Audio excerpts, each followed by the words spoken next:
Peggy 3.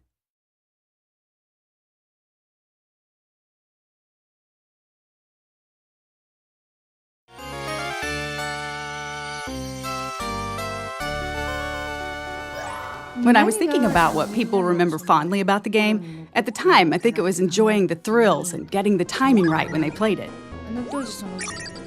I think enjoying the game world and experiencing the fantasy world of Disney were a big part of it too. What they'll see in the 2013 version will be nothing like the old game in some sense, but I'm hoping that players can relive the same emotions when they play it. It's taking something that was very iconic in the 16-bit era and thinking, well, how can we take something that was really special, really worked well, was one of the most iconic games of its time, and actually try and explore that in new ways with the technology. And you have to be very mindful of what made the original so successful and why people loved it, and try and bring that forward without it being just, literally a one-for-one remake. There were a lot of unique games at the time in terms of graphics or the general atmosphere of the game. Even among those, this game made an impression that still lasts. And now it's being remade. The fact that we're bringing back something nostalgic that people remember fondly as a game they enjoyed years ago, to me, is the epitome of Disney.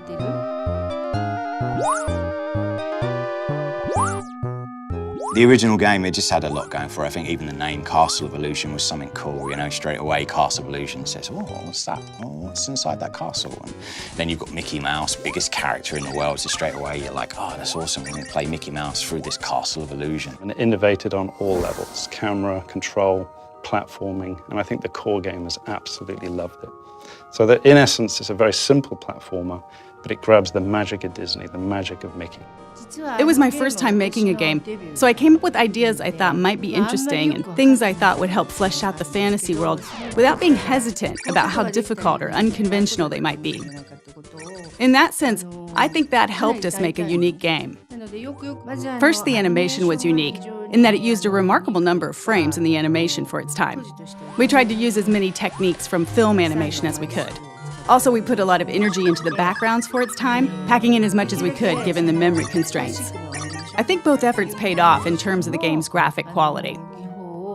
A Disney animation is always moving, from beginning to end. At the time we were making our game, if you didn't do something on the controller, nothing would move at all. So we thought, if we want to bring Disney animations to life, we need things moving on the screen all the time.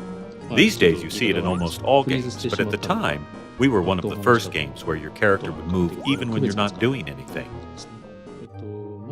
The amount of memory, or VRAM, that we had to work with at the time was really tiny.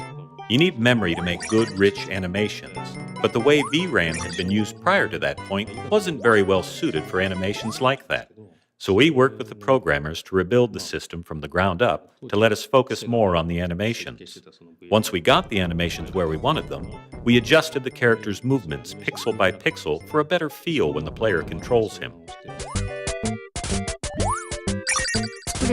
When we were told to make a Mickey Mouse game, I didn't want to make a game that was just about Mickey being cute. Our focus was on how we could include the Disney World view from their classic movies.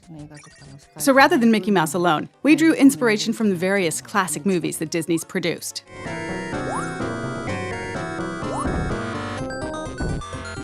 Games at the time were 8-bit or 16-bit, so there wasn't really a lot of room to work with.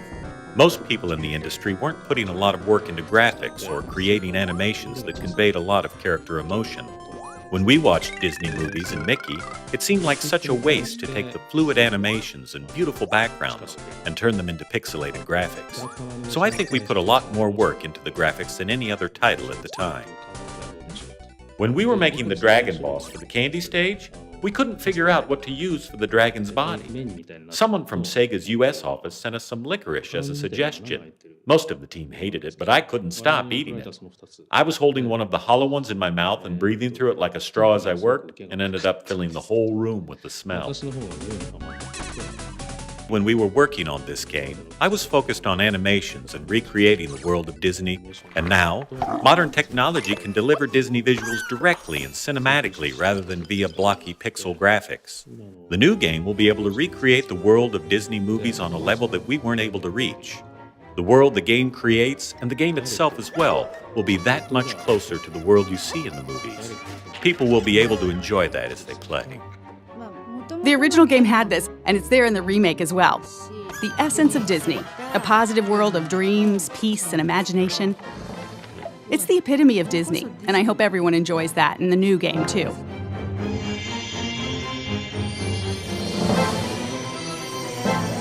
We're very fortunate to be still working with the original producer of the game. I don't think many other studios have ever had that opportunity. Sega actually approached us about this a number of times, so I've seen prototypes and ideas from other developers as well. But with SSA's prototype, it took me back to when I was working on the original game. It reminded me of things I was feeling at the time, or what was going through my head as I was working on it. That's a wonderful thing, and it made me really want to work with them. The prototype we delivered was actually to be presented to the producer of the original game. There is nothing like that as a goal to motivate a team and then to fly a lot of that team over to Japan and present live. I myself was quite nervous. I've heard that the producer was very tough, very talented. She did the original game. We were there in the meeting, everything was quiet. She walks in, everybody's very nervous. It went phenomenally well. She was happy, she was laughing, she enjoyed what we did to Mickey. For us to change the mechanics, we have to be very cautious. We can't steer too far away from the feel of Mickey, and we can't go too retro, because there were technology constraints in those days on what you could do with Mickey. So we've analyzed the feel of Mickey, the jump heights, the inertia, the turn, on the edge of a cliff, and we've been able to just knock it out of the park, all the animations, and now we're challenged by the feel of Mickey.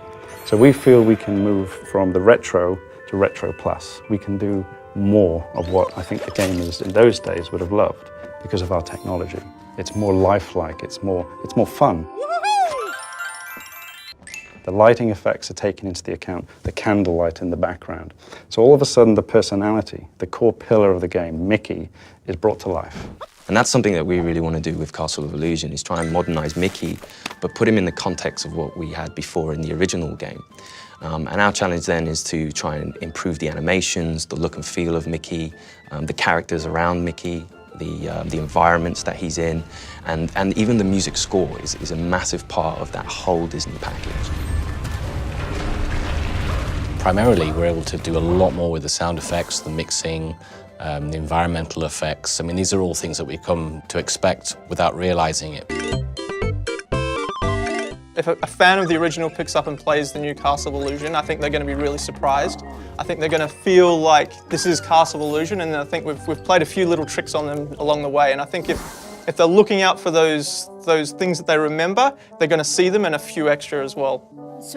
That's the thing I'm most nervous about. When people who've played the game before get their hands on the new game, what will they think? I can't wait to find out. It's expressed in a completely different way, but the essence is the same. So I hope the enjoyment they experience from it is the same.